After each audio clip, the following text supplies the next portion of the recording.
Hermanos,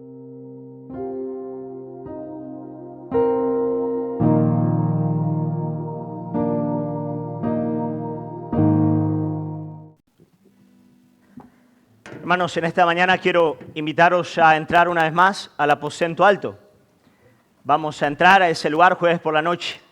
Última noche de Jesús antes de morir en la cruz. Estará colgado en un madero. El viernes a las 9 de la mañana estará ya consumando la obra para la cual el Padre lo envió. Así que quiero invitarte a abrir la Biblia en Juan, Evangelio de Juan, capítulo 14. Vamos a estar leyendo los versículos 15 al 24. Juan capítulo 14, versículos 15 al 24. Dice así la palabra del Señor. Si me amáis, guardad mis mandamientos. Y yo rogaré al Padre, y os dará otro consolador, para que esté con vosotros para siempre. El Espíritu de verdad, al cual el mundo no puede recibir porque no le ve ni le conoce, pero vosotros le conocéis, porque mora en vosotros y estará en vosotros. No os dejaré huérfanos, vendré a vosotros. Todavía un poco y el mundo no me verá más, pero vosotros me veréis, porque yo vivo, vosotros también viviréis. En aquel día vosotros conoceréis que yo estoy en mi Padre, y vosotros en mí, y yo en vosotros. Versículo 21. El que tiene mis mandamientos y los guarda, ese es el que me ama. Y el que me ama será amado por mi Padre, y yo le amaré y me manifestaré a él. Le dijo Judas, no el Iscariote, Señor, ¿cómo es que te manifestarás a nosotros y no al mundo? Respondió Jesús y le dijo, el que me ama, mi palabra guardará, y mi Padre le amará, y vendremos a él, y haremos morada con él. El que no me ama, no guarda mis palabras, y la palabra que habéis oído no es mía, sino del Padre que me envió. Hasta aquí la lectura bíblica. Un himno reciente, contemporáneo, que habla acerca de la presencia del Espíritu Santo, comienza con la siguiente estrofa. Santo Espíritu, aliento de Dios, nueva vida sopla en mi interior. Haz presente a Cristo el Señor y renueva mi alma y corazón. Haz que tu palabra viva en mí. Dame fe para creerte a ti. Tu pureza sea mi pasión. Sopla vida, Espíritu de Dios.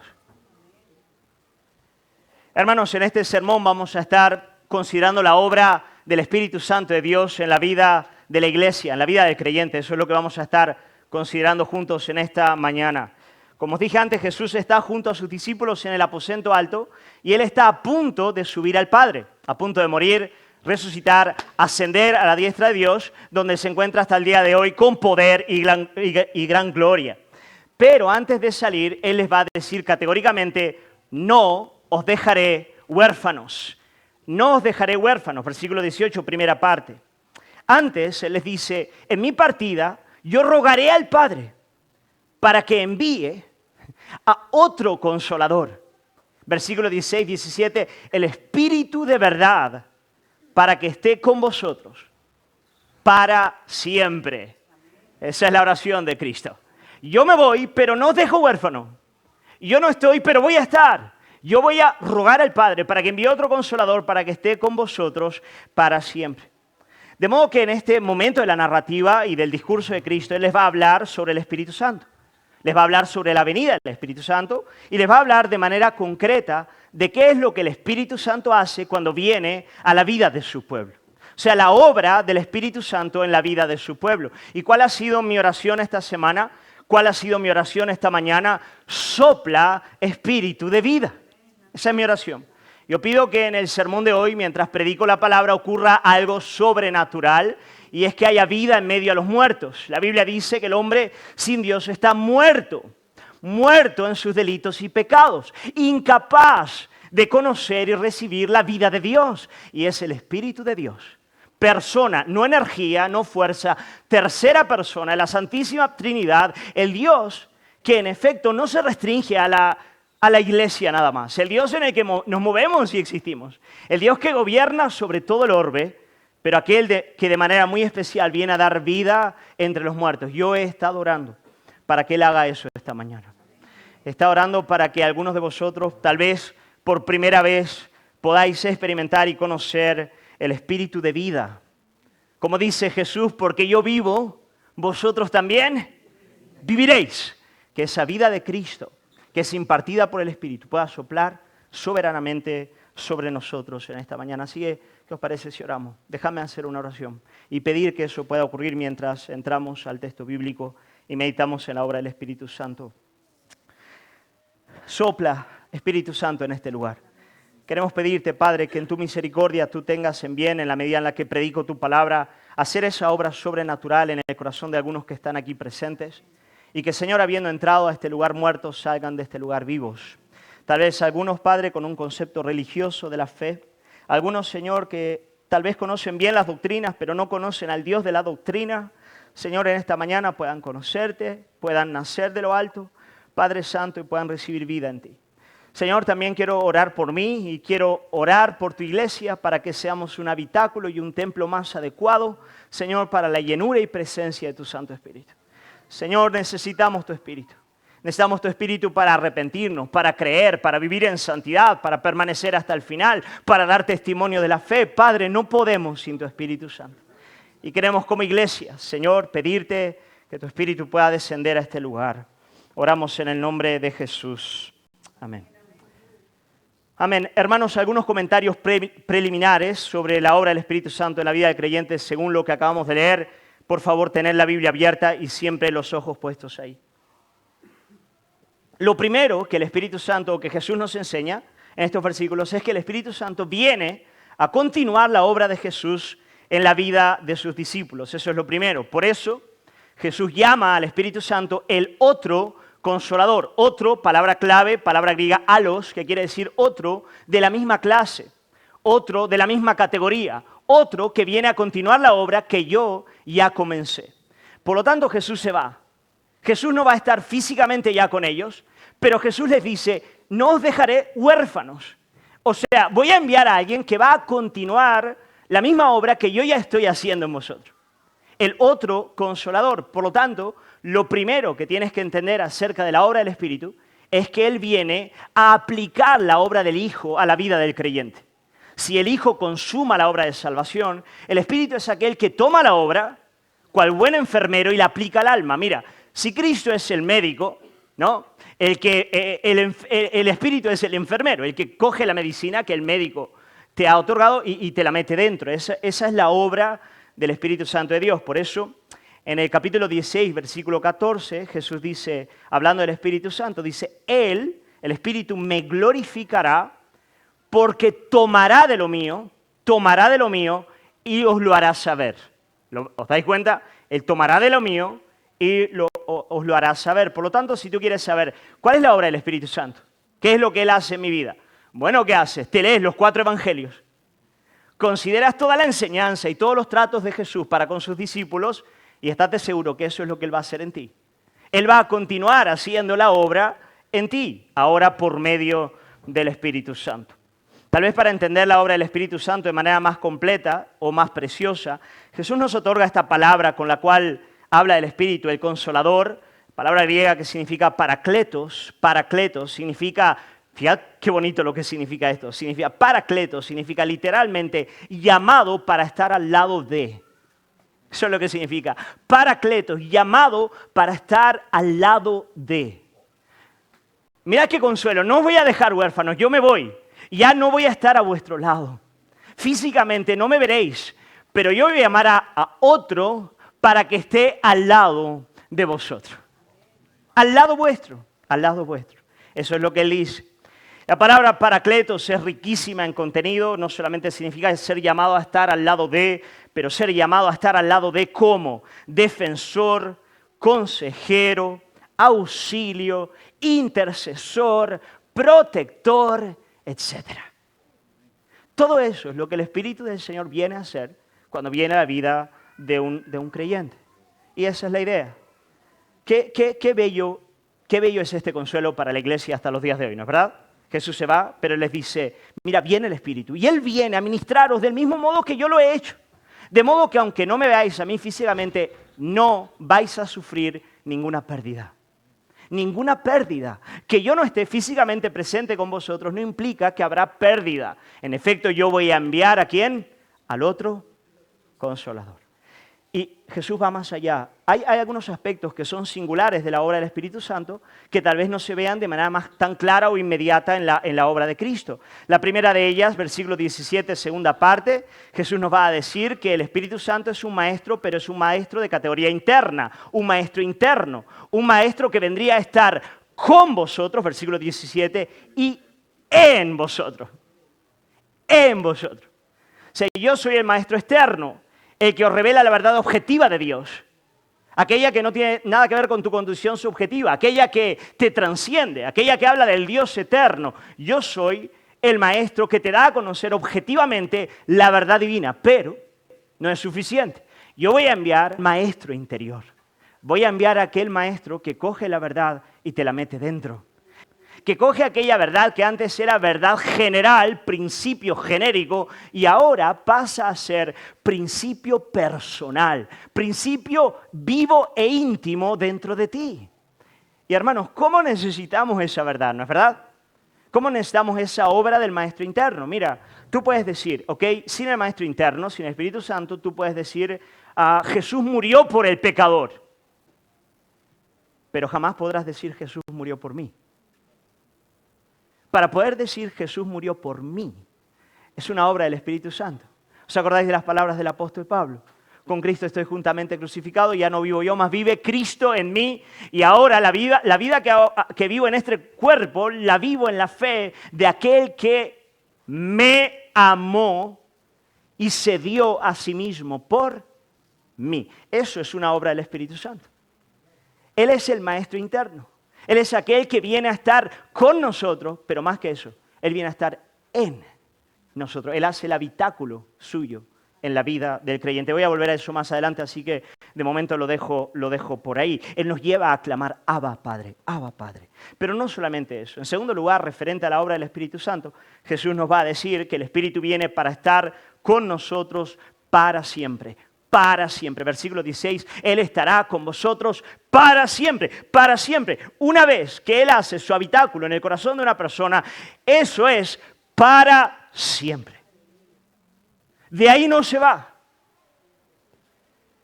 Para siempre.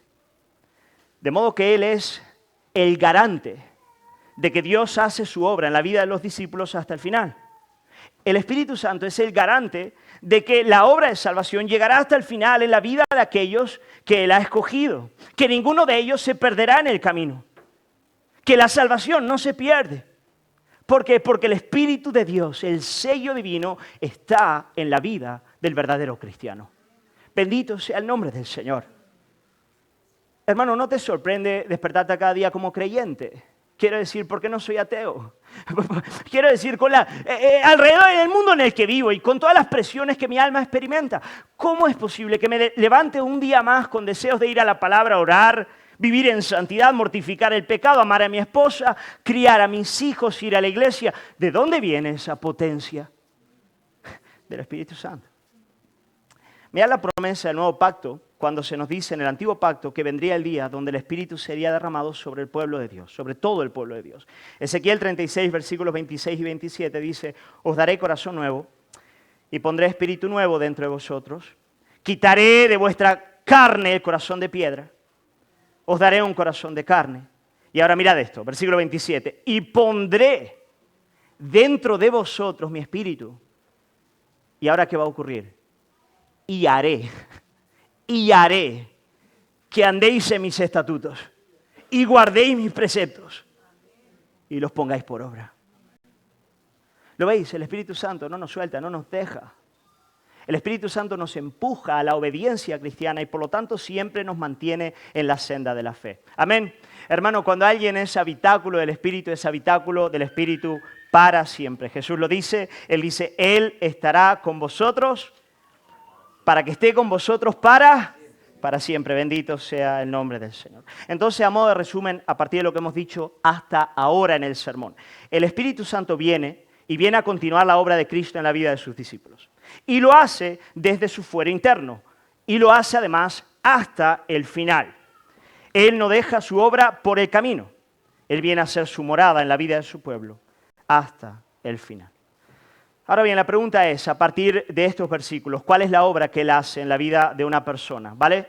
Tú ves a una persona y dices, bueno, a partir de lo que Jesús dice aquí para consolar a sus discípulos antes de su partida, ¿qué es lo que el Espíritu Santo hace cuando viene a la vida de una persona? Bueno, lo primero que quiero destacar está en el versículo 17, a partir del título con el que Jesús se refiere a este Consolador ahora en el 17, al Paracletos, al Espíritu.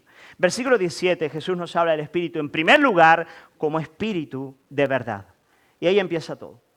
¿Vale? El Espíritu Santo es en primer lugar Espíritu de verdad. ¿Por qué? Porque lo primero que el Espíritu Santo hace es enseñar la verdad de Dios a la vida del hombre. Él viene con la verdad objetiva divina y hace que la mente y el corazón se dobleguen delante de la verdad. Eso es lo primero que Él hace. Él nos enseña la Biblia. Él es el maestro interno que nos enseña la Biblia. Lo dice Jesús en este discurso una y otra vez.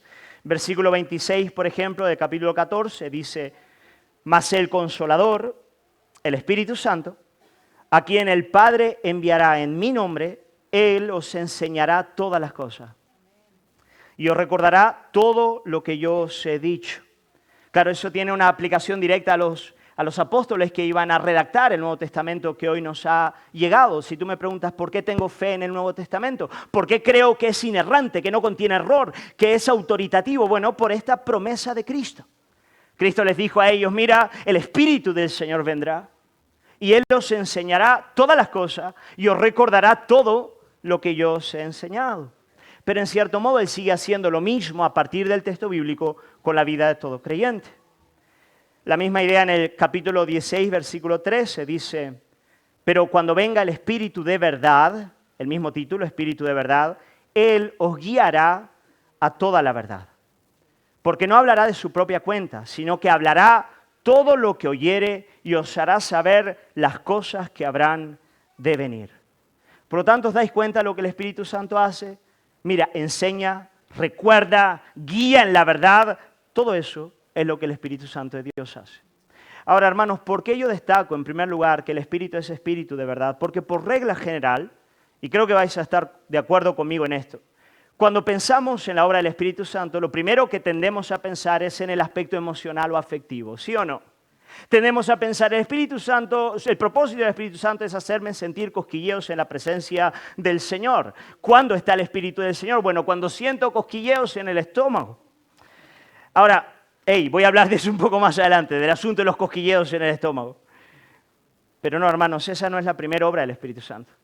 La primera obra del Espíritu Santo es doblegar la mente y el corazón delante de la verdad objetiva de Dios, entiéndase la Escritura. Delante de la verdad. ¿Quién es la verdad? Jesús dijo, yo soy el camino, la verdad y la vida. Nadie viene al Padre sino por mí. Y Jesús dice, la ley y los profetas hablan de mí. Y el apóstol Pablo dice, toda la Escritura es inspirada por Dios y útil para cumplir los propósitos de Dios en la vida del santo. Parafraseo. ¿Ok? Por lo tanto, lo primero que el Espíritu Santo de Dios hace en la vida de una persona es algo muy objetivo, es algo muy concreto, es doblegar tu mente y corazón delante de la verdad objetiva de la Biblia, independiente de lo que piensas o sientes, o de lo que estás viviendo. El Espíritu te empuja a apoyarte en una roca que es más alta que tú.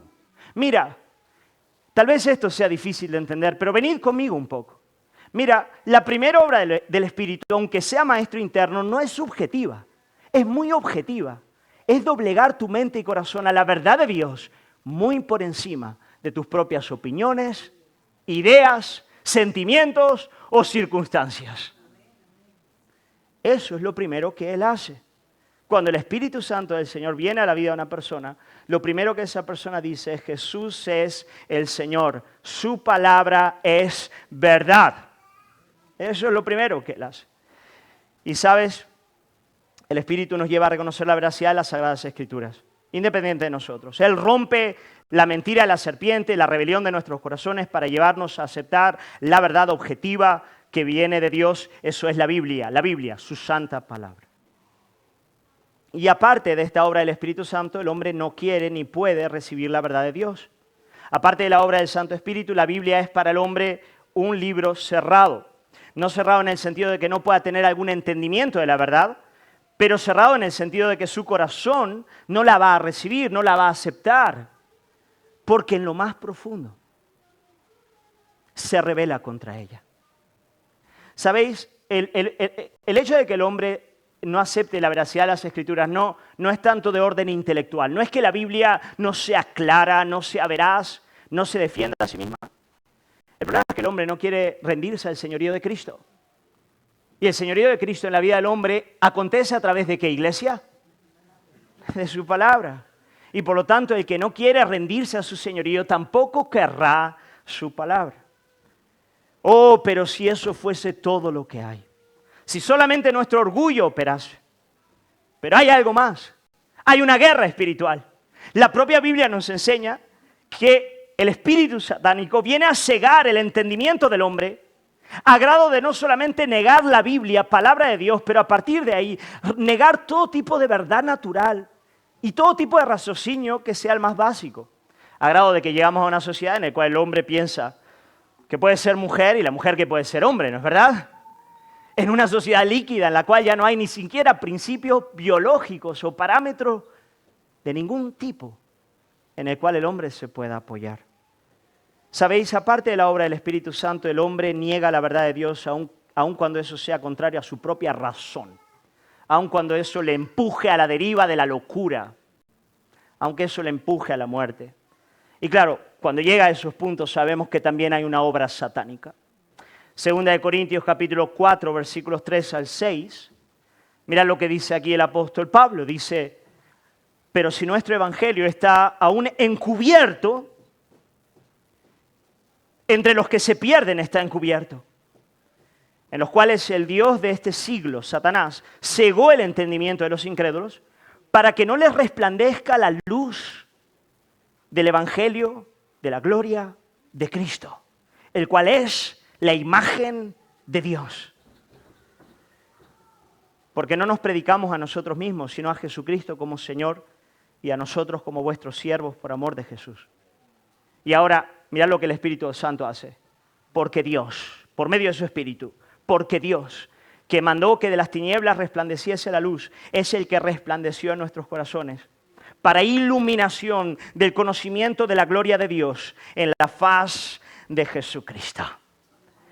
Es el Espíritu Santo de Dios el que irrumpe con esa luz soberana y poderosa en el alma para llevarnos a reconocer lo que es la verdad objetiva que está ahí, que debería ser conocida de manera inmediata e intuitiva por todo hombre, si no fuese porque es rebelde, porque es ciego. Pero el Espíritu viene. Y cuando el Espíritu viene, viene. Y antes no veías y ahora ves. Y antes estabas muerto y ahora estás vivo. Y antes eras rebelde y ahora ya no lo eres más. Te postras delante del Señor. Por lo tanto, lo primero que el Espíritu hace es doblegarnos y enseñarnos la verdad de la Biblia, llevarnos a aceptarla como palabra de Dios y entregar todo nuestro ser al señorío de Cristo. Y aún Él continúa haciendo eso en la vida del creyente día a día. La principal obra del Espíritu Santo en la vida del creyente es llevarle a un arraigo cada vez más profundo en la verdad de Dios. No en su condición subjetiva, no en sus sentimientos, no en sus experiencias, no. Cuando el Espíritu viene, el Espíritu te hace poner los ojos en la verdad objetiva de Dios en Cristo y descansar en ese lugar. Esa es la obra del Espíritu. Él viene a llevarnos y a obrar en nuestras vidas a partir de la palabra. Él nos santifica a partir de la palabra. ¿Os acordáis en Génesis capítulo 1? El Espíritu del Señor, cuando Dios crea todas las cosas y la tierra estaba desordenada y el Espíritu del Señor se movía sobre la faz del abismo. ¿Y qué ocurre en esa dinámica? El Espíritu se está moviendo. ¿Y qué sale de la boca de Dios? Cristo, la palabra. Y mientras la palabra es predicada, el Espíritu ordena las cosas. La palabra es predicada y el Espíritu por medio de ella ordena las cosas. la mente va entendiendo la verdad de Dios, se va doblegando delante de ella y la santidad empieza a operar en el alma humana. Aquello que es caótico, aquello que es muerte, aquello que es infierno, empieza a ordenarse como por un canto que sale de la boca del Altísimo. Eso es lo que el Espíritu de Dios hace. Él nos lleva a la palabra, nos lleva a descansar en ella y a través de ella Él va cambiando y va transformando nuestras vidas. Así que si tú me preguntas en esta mañana, yo quiero más del Espíritu Santo del Señor, ¿qué tengo que hacer? Bueno, palabra, hermanos, palabra, Biblia. Porque es a través del logos divino, de la palabra de Dios, que el Espíritu trabaja en nuestras vidas. Por lo tanto, lo primero que el Espíritu Santo de Dios hace es venir a doblegar nuestra mente y corazón delante de la Biblia. Cuando alguien dice la Biblia es verdad, el Espíritu está obrando. Es así, cuando alguien dice Jesús es el Señor, el Espíritu está obrando ahí. Pero en segundo lugar, y esto es importante porque también es central al texto que tenemos delante, el Espíritu Santo de Dios viene a impartir la presencia de Dios a la vida del creyente. Él no solamente viene a darnos una aceptación objetiva de la verdad divina, independiente de lo que pienso, siento. Él viene a impartir la presencia de Dios. Él viene a hacerme sentir a Dios. Venga, lo voy a decir así. Y ahí sí estamos hablando ya de algo de orden afectivo, de una percepción de la presencia divina, de algo que tú sientes, de algo que tú experimentas, de algo que tú no solamente dices por fe, yo sé que esto es verdad, pero más que eso, tú dices yo lo conozco, yo lo he experimentado, yo lo bebo, yo sé de qué estoy hablando cuando hablo de la presencia de Dios. Por lo tanto, viene la palabra, pero con la palabra y en la palabra viene ese ruaj, ese viento de lo alto, esa experiencia con la presencia divina. Mira, ese es el gran énfasis de estos versículos. Mira lo que dice el versículo 18. Mira qué interesante. 18 al 20. Mira lo que dice aquí. El Señor dice, me parece esto tan precioso. Dice, no os dejaré huérfanos. Vendré a vosotros. Vendré a vosotros. Todavía un poco y el mundo no me verá más. Pero vosotros me veréis. Porque yo vivo, vosotros también viviréis. En aquel día vosotros conoceréis que yo estoy en mi Padre. En aquel día vosotros conoceréis que yo estoy en mi Padre y vosotros en mí y yo en vosotros. Hermanos, ¿a qué se está refiriendo aquí Jesús cuando Él dice, vendré a vosotros? Vendré a vosotros. Sabéis, los comentaristas aquí tienen distintas interpretaciones. Algunos dicen, está hablando de la segunda venida del Señor. Bueno, puede ser, pero no creo. Otros dicen, está hablando de cuando Él resucita entre los muertos y entonces aparece a sus discípulos al tercer día al resucitar y ellos le ven. Eso puede ser más, pero tampoco creo que es lo que el Señor está hablando. Desde luego Jesús resucita físicamente entre los muertos y se aparece por 40 días a los discípulos. Pero yo creo que cuando Él dice, no os dejaré huérfanos, vendré a vosotros, Él está hablando de algo distinto. Porque Él sigue diciendo en el versículo 20, Él sigue diciendo, en aquel día en el que yo vuelva a vosotros de este modo, en aquel día vosotros conoceréis que yo estoy en mi Padre y vosotros en mí, y yo en vosotros.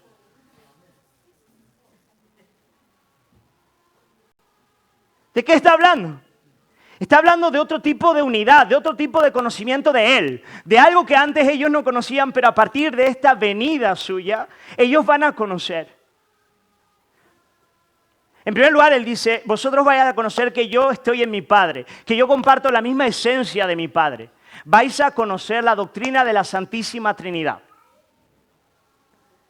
Pero no la vais a conocer como un mero concepto. La vais a conocer porque vais a ser partícipes de esa comunión trinitaria. Vais a conocer que yo estoy en mi Padre y que sigue diciendo, y vosotros en mí y yo en vosotros. Hermanos, yo creo que aquí Cristo está hablando de la venida del Espíritu Santo. Y claro, como Padre, Hijo y Espíritu Santo comparten una misma esencia, tres personas, pero una sola esencia, un solo Dios, tres personas, cuando el Espíritu del Señor viene, ¿quién viene? Cristo viene. Pero no solamente Cristo viene. Mirad lo que sigue diciendo. Sigue diciendo en el versículo 23 del mismo texto. Dice, el que me ama, mi palabra guardará, y mi Padre le amará. Y ahora, y vendremos a Él, y haremos morada. Ahora ya no es solo el Hijo, ahora es el Hijo y el Padre, haciendo morada en el creyente. Porque cuando el Espíritu del Señor viene sobre la vida del cristiano, el Dios Trinidad se hace presente en su alma, hace de él su habitáculo, hace de él su morada. Hermanos, bendito sea el nombre del Señor. De modo que con la venida del Espíritu Santo, hermano, esto es de quitar el aliento, de quitar el aliento. Cuando el Espíritu del Señor viene a la vida de un creyente, el creyente pasa a ser un lugar santo, un templo de Dios. En efecto, como dice el apóstol Pablo, morada de Dios en el Espíritu.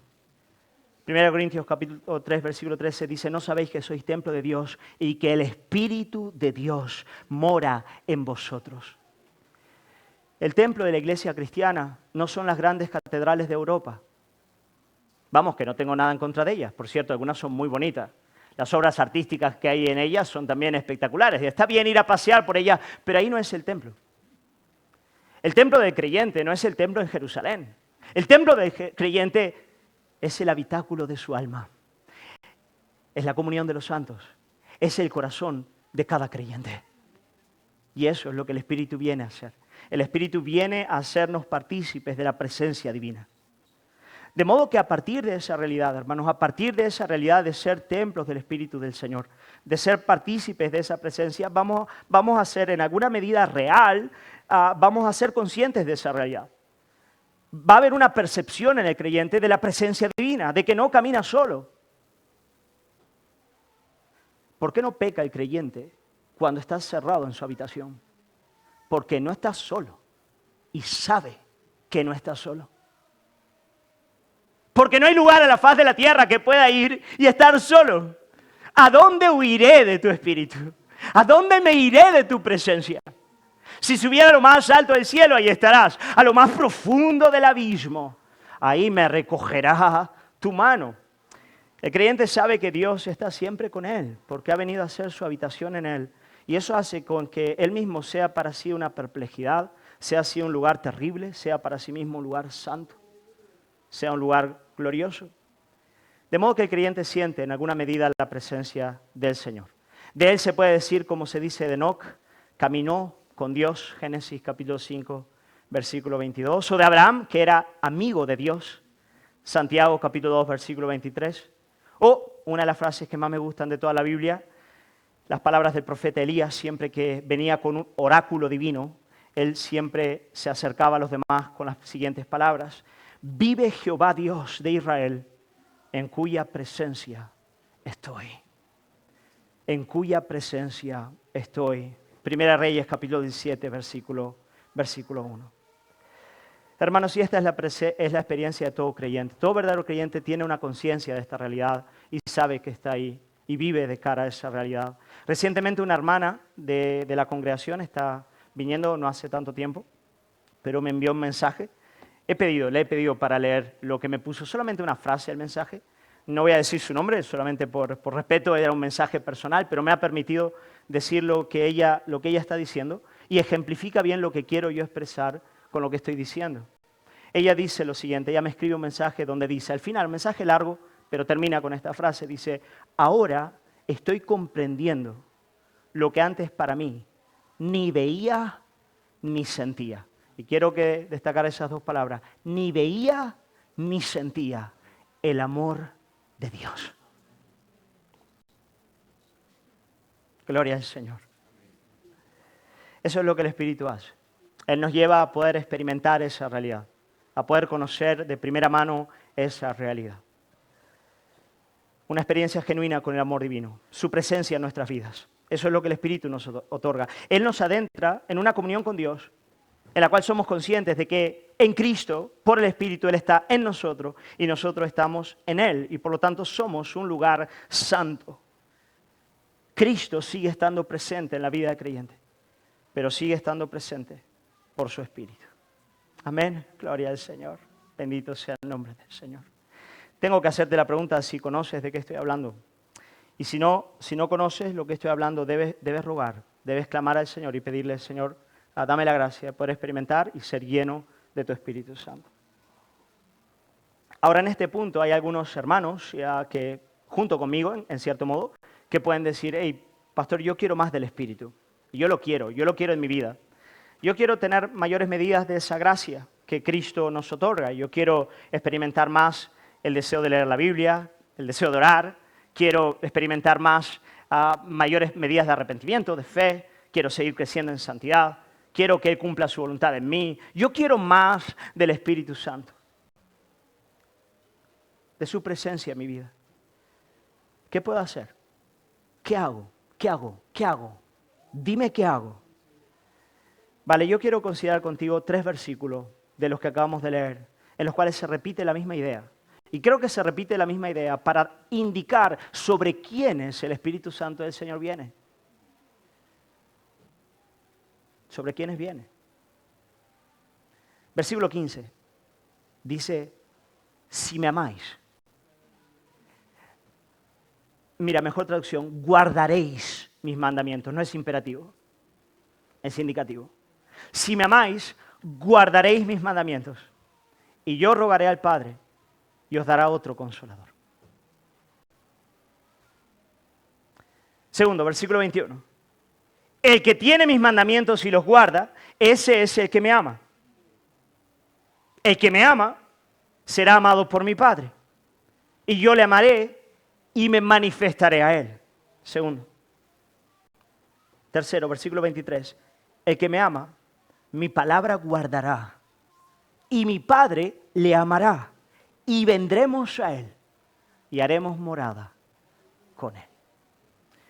Hermanos, 3 veces en estos versículos Jesús está repitiendo la misma idea, la misma cosa. Él nos está diciendo que la promesa de esta experiencia con el Espíritu Santo, con la presencia divina en el alma, me manifestaré, vendré, haré morada, todo eso está reservada para aquellos que le aman y le obedecen, es claro.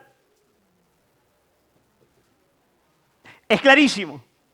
El que tiene mis mandamientos y los guarda, ese es el que me ama. Y el que me ama será amado por mi Padre. Y yo le amaré y me manifestaré a él. Si me amáis, guardaréis mis mandamientos. Y yo rogaré al Padre. Y Él os dará el otro consolador, que esté con vosotros para siempre. Hay creyentes que se preguntan, ¿por qué yo no experimento la presencia divina? ¿Por qué yo no siento a Dios? ¿Te has hecho alguna vez esa pregunta? ¿Por qué yo no siento? Yo querría sentir más. Yo querría leer, yo querría desear la Biblia, desear orar, pero es algo que no siento, de verdad no siento. Yo te tengo que preguntar abierta y francamente. La primera pregunta que te tienes que hacer es, ¿estás obedeciendo? ¿Estás obedeciendo al Señor? ¿Le estás amando? ¿Le estás obedeciendo? Esa es la pregunta. Si me amáis, guardaréis mis mandamientos, y yo rogaré y Él vendrá. El que me ama será amado, y el Padre le amará y me manifestaré a Él. La pregunta es, ¿estamos andando en obediencia? Hay pecados conscientes que no estoy mortificando en mi vida. Hay hábitos o prácticas que contradicen la voluntad de Cristo en mí. ¿De verdad el Espíritu Santo está contento con la música que escucho? El Espíritu del Señor Cristo podría venir a mi lado y escuchar la música que yo escucho. El Espíritu del Señor estaría contento con las series de Netflix a las que me expongo.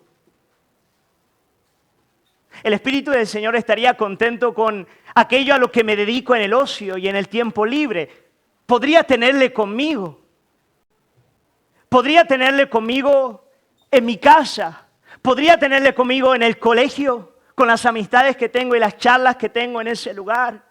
Él estaría en ese lugar conmigo, presente, con su presencia poderosa.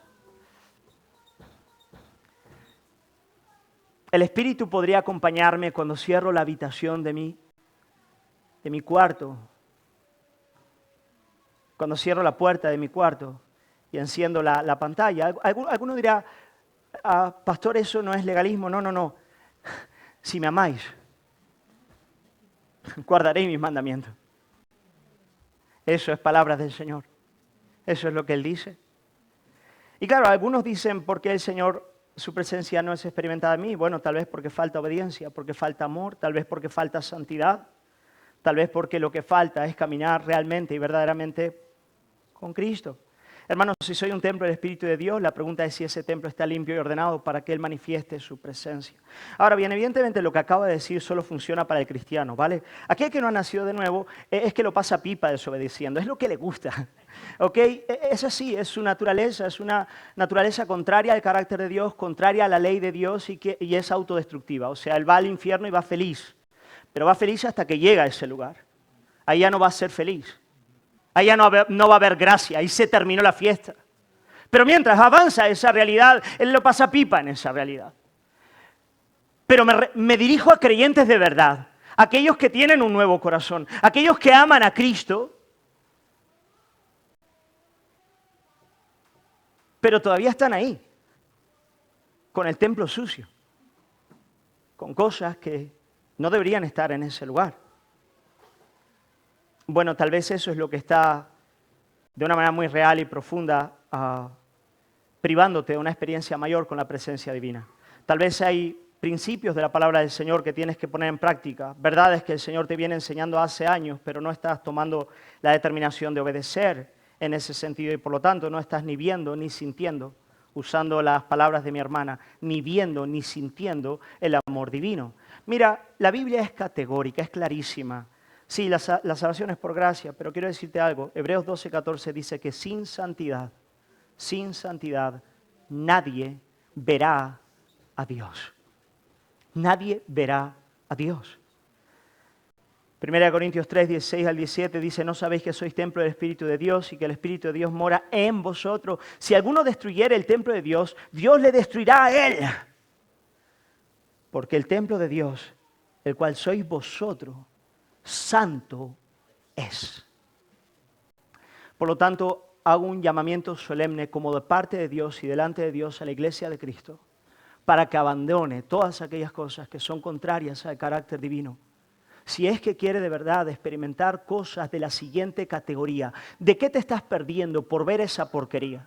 ¿De qué te estás perdiendo? ¿De qué te pierdes? Bueno, te pierdes de lo siguiente: amor, gozo, paz, paciencia, benignidad, bondad, fe, mansedumbre, dominio propio, los propósitos de Dios siendo cumplidos en ti, la capacidad de amar, la capacidad de edificar un hogar sobre la roca, la capacidad de ver los dones que Dios te ha dado fluyendo para bendición de las naciones y una gloria eterna con Dios. ¿De verdad quieres perderte todo eso? No lo hagas. En el nombre de Jesús te lo digo. No lo hagas. Abandona. El que tiene mis mandamientos y los guarda, ese es el que me ama. Sabéis, el Señor demanda de su iglesia obediencia y hay una promesa que le sigue. Yo voy a derramar mi espíritu sobre vosotros. Ahora, alguno en este lugar puede pensar, qué raro. Por lo tanto, da la sensación de que la dádiva o el don del Espíritu Santo es un mérito humano. O sea, yo obedezco, yo amo y por lo tanto Él me lo entrega. Pero claro, la Biblia es categórica y firme al decir que no, que el amor del Padre es siempre lo primero. El amor del Padre es lo que viene primero a nuestras vidas, ¿no es verdad? El apóstol Juan lo dice una y otra vez. Él dice, a ver si lo encuentro, me he perdido aquí. Él dice, en esto consiste el amor, no en que nosotros hayamos amado a Dios, sino en que Él nos amó a nosotros primero y envió a su Hijo en propiciación por nuestros pecados. ¿No es verdad? O 1 Juan capítulo 4 versículo 9 dice, nosotros amamos a Dios porque Él nos amó primero. Vale, pero ¿quién está hablando con los discípulos? Jesús. ¿Quién es Jesús? ¿No es el amor del Padre? ¿Qué es lo primero? Lo primero es el amor del Padre. El amor del Padre está viniendo a ellos por gracia y les está diciendo, bueno, a partir de este amor que se extiende a vosotros en la realidad del pecado, por lo tanto, a partir de ese amor, amad y obedeced. Y si entráis en esta dinámica, ¿qué va a ocurrir? El Espíritu del Señor vendrá cada vez más y más sobre vuestras vidas. ¿Sabes? Cuanto más el creyente ama y obedece, más presencia divina hay en su vida. Más presencia divina hay en su vida. Más gracia del Señor hay sobre él. Eso es lo que acontece. Él viene a nuestras vidas.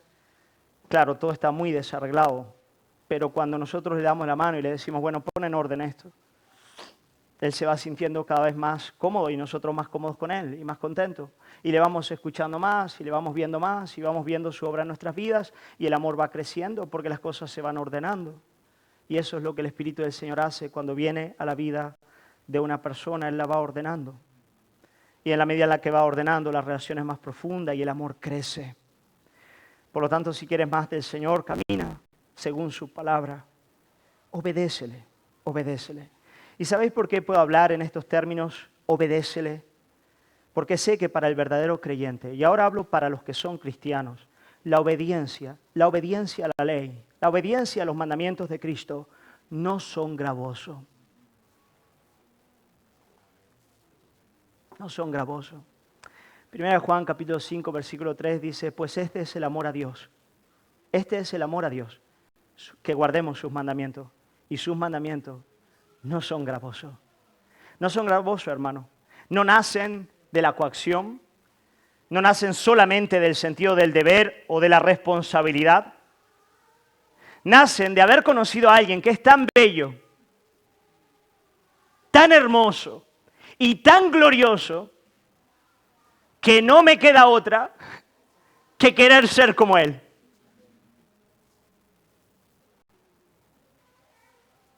¿Y qué es lo que encuentro en su ley? Sino el reflejo de la gloria de su carácter. Esa es su ley. Su ley es la belleza del amor de Cristo. La ley es lo que define el carácter de Cristo. Por lo tanto, cuando yo veo sus mandamientos, veo lo más bello que existe. Puedo decir como el salmista, oh, cuánto amo yo tu ley. Quiero obedecerte, Señor. Por eso Jesús, que es hermoso, que es glorioso, que es precioso, que está delante de ellos, les dice, si me amáis, vais a guardar mis mandamientos. ¿Y sabes lo que ocurre si guardáis mis mandamientos? Que yo voy a rogar al Padre y Él derramará mayores medidas del Espíritu Santo sobre vuestras vidas. Pero para ir terminando ya el sermón de hoy, quería responder a esta pregunta. ¿Cómo puedo, pastor, ser más lleno del Espíritu Santo? Te pregunto, ¿cómo estás caminando con el Señor? Hay cosas que debes confesar, hay cosas que debes dejar, hay cosas que debes abandonar. Hay pasos de obediencia que debes tomar en tu matrimonio, con tus hijos, en tu casa, en tus amistades. Yo quiero animarte a hacerlo en el día de hoy y hacerlo con firme determinación. Romanos capítulo 13, versículos 13 al 14 dice, andemos como de día, honestamente, no en glotonerías y borracheras, no en lujurias y lascivias, no en contiendas y envidias, sino vestidos del Señor Jesucristo, y no proveáis para los deseos de la carne. Esa es la iglesia del Señor, ese es el camino por el que la iglesia del Señor anda. Hoy por la mañana estaba leyendo este versículo tan conocido de Isaías capítulo 35, versículo 8, donde dice, y habrá allí calzada y camino, y será llamado camino de santidad. No pasará inmundo por él, sino que Él mismo estará con ellos. El que anduviere en este camino, por torpe que sea, no se extraviará. Bendito sea el nombre del Señor. Querida iglesia, camino de santidad, donde el Señor está con nosotros. Estamos viviendo vida santa, hermano. Estamos viviendo en obediencia delante del Señor. Yo quiero animarte, esta es una respuesta que tú tienes que dar a tu propia vida. Yo no la puedo dar por ti. Pero yo quiero animarte en esta hora a tener un tiempo donde puedes cerrar tu ojo y decirle, Padre, aquí estoy delante de ti. Aquí estoy, mi corazón está delante de ti y yo quiero hoy, Padre Santo, que por tu Espíritu tú puedas mostrarme, Señor, aquellas cosas que debo abandonar, aquellas cosas que tengo que dejar, aquellas cosas en las que tengo que obedecer. Tal vez me he preguntado bastante hasta el día de hoy, ¿por qué no siento tu presencia, Señor? ¿Por qué? ¿Por qué, Señor? ¿Por qué? Ya, porque estás en yugo desigual, porque estás viviendo en fornicación, relaciones sexuales antes del matrimonio. ¿Qué esperas? ¿La presencia del Señor? obedece. A veces dices, ¿por qué, Señor? ¿Por qué no siento tu presencia? ¿Por qué a mí no, Señor? Claro, tal vez hay músicas que tienen que salir de tu vida. Tal vez hay series que tienes que decir, se acabó, se acabó. Tal vez hay pasos de obediencia muy concretos que debes dar, hijo, hija del Señor, para que la presencia del Señor pueda venir de manera poderosa una vez más a ti. ¿Por qué no oramos y le pedimos que el Señor haga eso en medio de su iglesia? Señor, queremos agradecerte por tu palabra. Agradecerte por la obra del Paracletos, la obra del Consolador, la obra del Espíritu Santo en la iglesia. Cristo, gracias por no habernos dejado solos. Gracias por habernos dado tu Espíritu para que podamos no solamente recibir tu palabra, pero también ser partícipes de tu presencia. Gracias por esa obra soberana de tu Espíritu cambiando nuestro corazón, inclinándonos hacia ti, derramando de ese amor sobre nosotros tan genuino y real. Pero, oh Padre, como iglesia, ¿cuánto tenemos que confesar? ¿Cuánto hemos de confesar, Señor, todos los que estamos aquí presentes, de las veces que entristecemos a tu Espíritu? Las veces, Señor amado, que nuestro pecado hace con que esa percepción de tu dulce presencia nos abandone, nos deje por el camino. Señor, y la aflicción y la agonía deriven, Padre, de esos escollos en nuestras vidas. Yo quiero pedirte, Espíritu Santo de Dios, en tu misericordia en esta mañana, si hay y la hay, cosas que tienen que dejarse, que tienen que confesarse. Tal vez hay corazones en este lugar que, habiendo permanecido por tanto tiempo en el pecado, están cronificados, están endurecidos ya, están indiferentes, Padre. Yo quiero rogar el milagro de tu gracia, Señor. Quiero pedirte, Padre, que mientras hay esperanza y hay vida, que tu Espíritu Santo venga, Señor, a traer convicción de pecado y venga a traer arrepentimiento. Venga realmente, Señor, a mostrar lo que hay dentro, Señor, y traer esa vida que viene de ti. Señor amado, tal vez hay personas en este lugar que sí viven en una práctica de una cierta obediencia, pero no hay amor, porque no hay un nuevo nacimiento. Hay una religión de cascarón, pero no hay una religión que ama. Yo quiero rogarte, Espíritu Santo, tú que eres el autor de vida, tú eres aquel que da vida donde hay muerte, tú eres aquel que viene a dar esa fe y ese arrepentimiento. Que tú lo hagas, Señor, y algunos en este lugar puedan conocerte y amarte. Señor amado, quiero pedirte que como iglesia, podamos ser cada vez más y más, por tu gracia y por tu Espíritu, un lugar adecuado para ti, un templo santo, un lugar donde andamos, Señor, con cuidado, con temor reverente, delante de tu presencia. Hazlo, Señor. Hazlo, Señor. En el nombre de Jesús.